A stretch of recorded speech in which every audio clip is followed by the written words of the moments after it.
Keni si kaleessa haasaa nyaagaa maasoo baan fide hunda qulqulleessiti jechuudha. Wanta akkasiin jiru.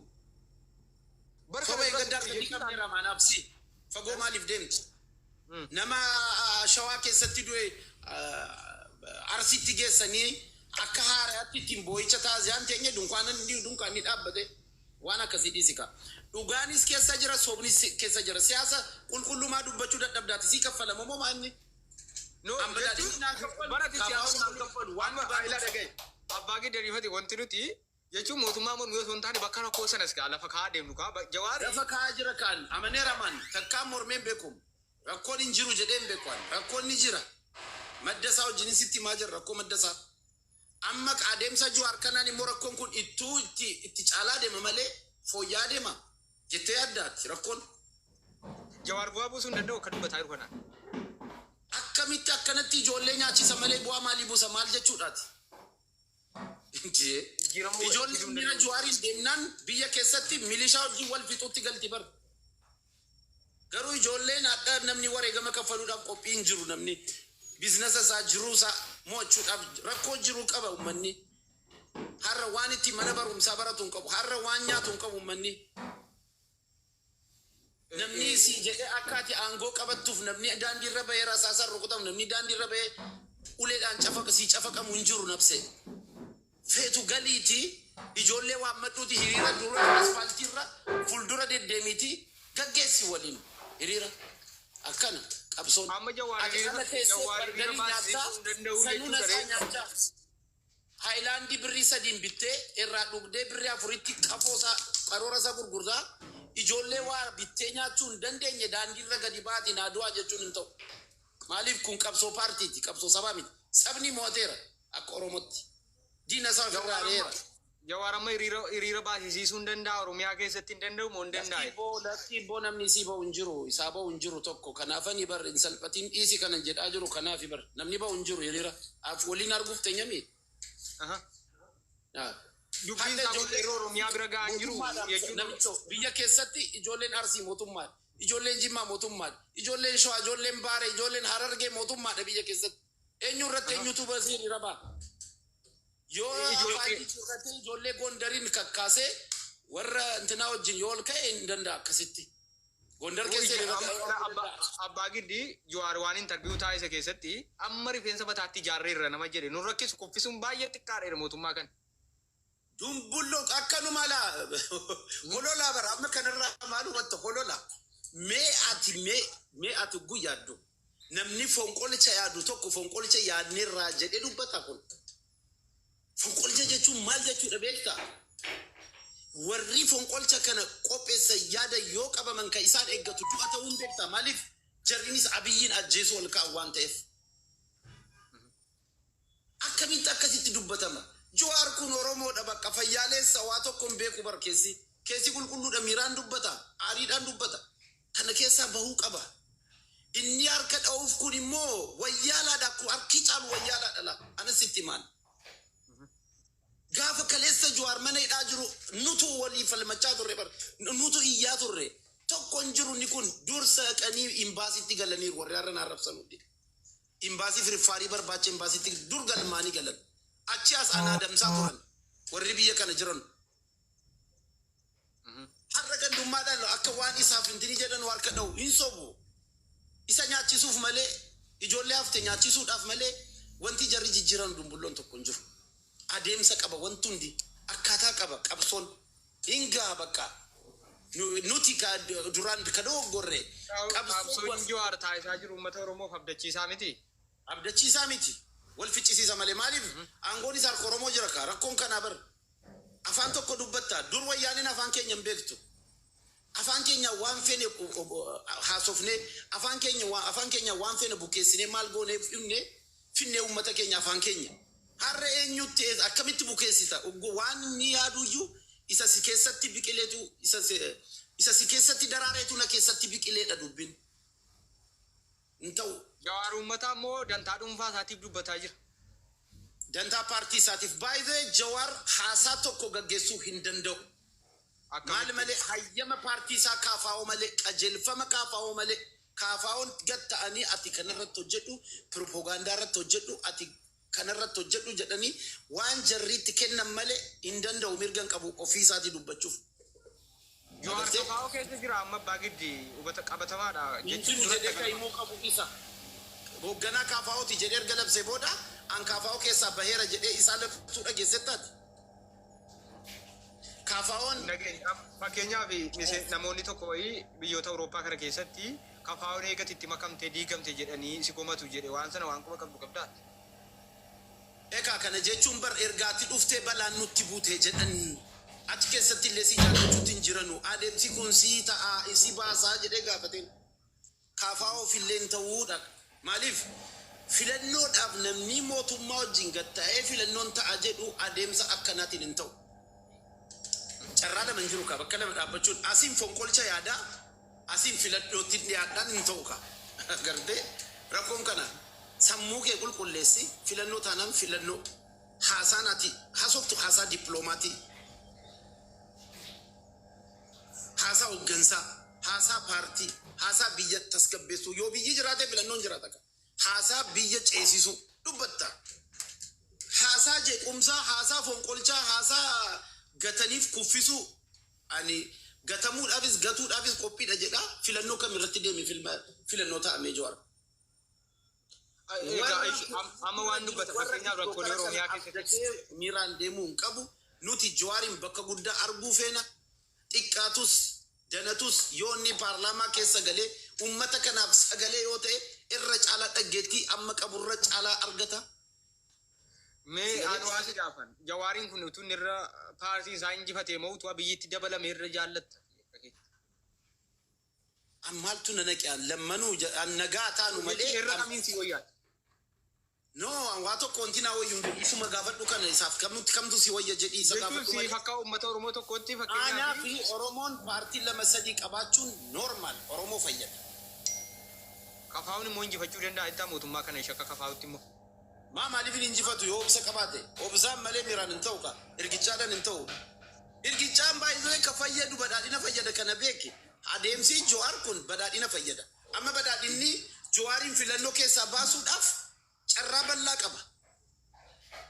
Maaliif waan inni asitti haasa'u kana fuudheetuma kunoo shoror keessaadhaa siin jedha.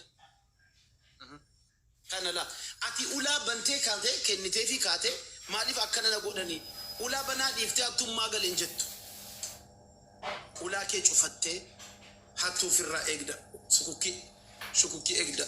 Amma gaa'isha abbaa giddii Jawaar waa'ee Oromiyaa keessatti ta'u bifa amma dubbataa jiruun dubbachuutiin ta'ettamoo dubbachuudhuma dhiisuu qaba jettamoo dubbiin inni dubbataa jiru sun soba jettamoo dubbii dubbataa jiru sana dhimma dantaa taatiif jette eemee waan kana maal akkamitti ilaalte waan kana. Akka paartii kaafaa'ootti maa paartiin mormituu isaaf kaafaa'oo qofaa miti maabaa'oonis ni jiran warri qabsoo karaa nagaa qabatan jirum ta'aa jirum ayyuu meeqa jira seeti achi keessa habiibi ta'anii guyyaa eeggataa jiru guyyaa filannoo eeggataa jiru.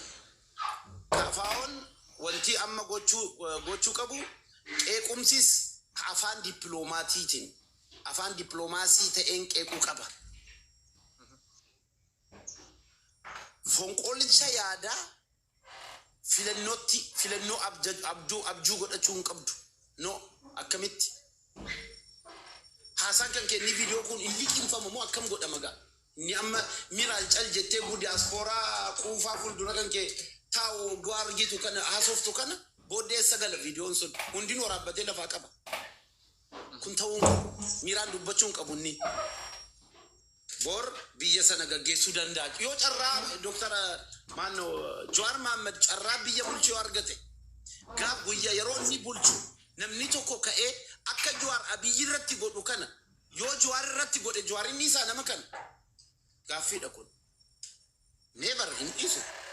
Dakkan dakkaa godhan kwaan qabatanii deeggartoota isaa waan godhan nagartu arrabsoo jarree arrasee arrabsan waan mukaawwan Saawudii keessa wal barbaadan silaangoo qabaatanii siloo ardiirraa si balleessuun bara sirrii miti kun.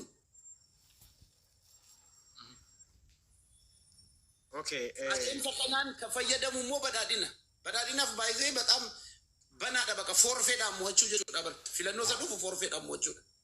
Akkamitti Jawaar mee uummanni natti faradu Jawaar filannoodhaaf hin gala Oromiyaan adeemsichi kun dhuguma kan galchu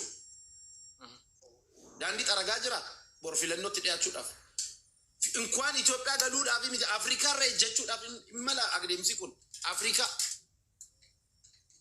Keenyaa sana deebi'ee deemuudhaaf hin ta'a adeemsi kun. isa ture utuu Itoophiyaa galee amma inni dhama ture seera. Gaaffii maalan beekaa jechuun akka obboleessa nama seene abadan galuun qabu amma haga dubbii keessaan fixee jara wajjin nagaa buusutti haasaan akkasii hin jiru habiibi. Jechuun utuu Itoophiyaa galee ni dhama jechuudha yaadichi yookaan seera. Eenyuun ijaartee hin gaafatama. Ijaaree jedhee jiraatu.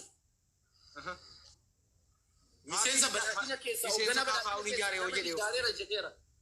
Agay. Nama ijaareera jedheera. Ishee nama ijaarte as fidi. Maal hojjaa ijaarte? Fonqolchaaf ijaarte. Isuma inni dubbate irraa ka'uun. Ilaa kana waan hin taane adeemsi hin taane kan sakaalu numa sakaala waan ta'eef nuti Jawaarin har'as arrii baasee Facebook irra hin feenu kana. Hattuun ka isaan follower barbaaddu. Hattuun isaan kitaaba isaa shakkalattee kan birriisaa erguu dhiisuu dandeessu kana dhiisati. Gartee hattuu isaan assaayilamii barbaaddu dhiis. Dhugaa yoo dubbanne dhugumatti hadha kan natti dhagaamu Oromoon hangafa dhabuu, nama barate dhabuu, maanguddoo dhabuu, jaarsa dhabuu, abbaa gadaa dhabuutu natti mul'atan. Nama isaan dhiisii qooyimee tasgabbaa'e. Nama isaan jedhu dhabuu keenya natti dhagaamaan akka kootti jechuudha. Qabanii isaa nama tokko isa fuudhanii deemanii Dooktar Abiyyiin gatteessisanii jara kana lamaan ati Abiyyi jaallattus jibbitus mootummaa keeti akka mootummaa keeti ilaaluu qabda. Gaafa abbaan kabaje ormii si kaba isa kabaja. Hadhaati Abiyyiin xiqqeessinaan ormii agam akka sheer gootee kaatee jechoota Jawaar. Achi booda deebitee immoo siistamaaf እሱ እንደዚህ ነው isa durii viidiyoo Itoophiyaa out of Oromiyaa out of Itoophiyaa isa jedhu isa meencaasan gadi baasanii isaanitti xiqqeessu deebisanii abadan jara bira dhufeenyaan argatu abadan argatu biratti argatu Oromoo biratti argata yoo dhabees Oromoo biratti dhaba. Okay, meesitti nan deebi'a xiqqoosii carraa namaa kennina barii bilisummaa bagana gaannufte. Bagana gaannoo idan tokkuma akkasuma abbaa gidduu dabarsani. Waan kana irratti yaada qabdu waan malee deddeebisaa galatoomsaaf. Galatoomsaaf. Okay. Dhugaa abbaan giddiigaa mootummaa difendi godhaa jira garuu haa ta'u immoo mootummaan kun yoo akka nama Oromoo tokkotti ilaalle mootummaa kana namni itti illee hin jiru.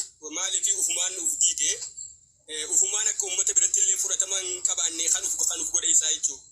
Tokko daandii siyaasaa dhiphisuun isaa paartiilee siyaasaa ta Oromooti isaa taatu ta biraa waliin gattaa'ee haasa'uu dhabuun isaa qabsoo irra bosona keessaa godhamaa jirtonan leefi namni sawwa ta'e isaa jechuudha. Maaliif mootummaan kun mootummaa Oromooti aangoo Oromootiin aangoo garuu gaafii Oromoo haa haftuuti Oromoon lubbuun jiraachuu waan dadhabeef atamu fakkeenyaaf obboleessa kee tokko yoo sirraa ajjeesanii dirqama teessee du'an eeggattu jechuudha. Eessa filatta bosona filatta jechuudha. Kanaaf mootummaa kana namni jibbee osoo hin taane hojjuma inni hojjetuutu uummata Oromoo illee itti kaase. Ammoo mootummaan tokko uummataa wajjin wal dhabee qabu akka abbaan giddiyaas dhugaa lafarra jiru. Uummanni Oromoo mootummaa kanatti ka'ee jira ammoo waraana adda bilisummaa Oromootiin wal lolaa jiran. Uummanni Oromoo mootummaa kanatti akkamittiin ka'ini? Fakkeenyaaf waraanni irra dirree keessaa gaggeessu kun uummata Oromoo keessa taa'etti qabsoo gaggeessaa jira. Uummanni Oromoo waraanni waan qabate lafa qabate qaba. Waraanni lafti inni hin jirreessa jira. Kaleessa beekirraa ka'e har'aan tana Arsii yoo fudhatte Iddugala Oromiyaa yoo fudhatte Baha Harargee yoo fudhatte hanga Jimmaan ga'utti lafti waraanni kun hanqatee hin jiru jechuudha. Waraana harka jira warra tamma maqaa waamte kun waraanni bilisummaa harka jira. Lafti isaan harka jirtus jirti lafti isaanii saayinsii waraanaatiin seenanii tankaafii godhanii bahanis baay'eetu jira jechuudha. Kuwaa wal sirrii waan atiillee sooshaal miidiyaa fayyadamtaa waan argaa jirtu jechuudha. Saayinsii waraanaa inni itti akkam. Fakkeenyaaf waraanni riphee lolaan tokko iddoo irraa iddootti sossoo'ee tankaafii fudhatee deebi'a. bakka humni diinaa jirtu yookiin kaambiin diinaa jirtu bakka sana deemee tarkaanfii fudhatee ni deebi'a. Bakka qabatuun si barbaachisu ni qabata. Tarkaanfii fudhatee waraanni tarkaanfii fudhatee bakka isaatti deebi'ee isaa